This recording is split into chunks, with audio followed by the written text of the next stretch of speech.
বাংলা জুড়ে হাজারো হাজারো সুরঙ্গ অধিকারী তৈরি হবে। আমরা নিমেষের মধ্যে সমস্ত রাস্তা অবরোধ করে দিয়ে বাংলার প্রশাসনকে আমরা জানিয়ে দেব, আমরা ভারতীয় জনতা পার্টি করি, আমরা প্রত্যেকের সৈনিক, প্রয়োজনে আমাদের রক্ত দেব, কিন্তু বাংলার সনাতনী সংস্কৃতিকে আমরা ধ্বংস হতে দেব না।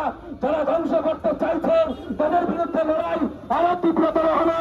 যতবার সুরঙ্গ অধিকারী উপর আক্রমণ হবে, বিজেপির কার্যকর্তারা এর থেকে বেশি সংখ্যক নিয়ে আমরা যখনই খবর পাবো তখনই রাস্তায় নামবো।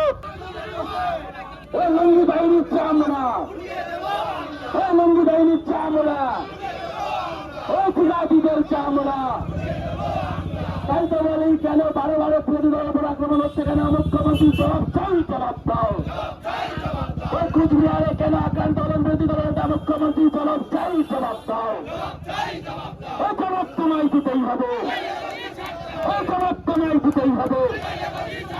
তাই তো বলি, বিরোধী দলের উপর আক্রমণের প্রতিবাদে আমাদের অবরোধ চলছে, চলবে। ওই সুরঙ্গ অধিকারের উপর আক্রমণ হলো কেন, মুখ্যমন্ত্রী জবাব চাই, জবাব দাও। ওই জবাব তোমায় দিতেই হবে।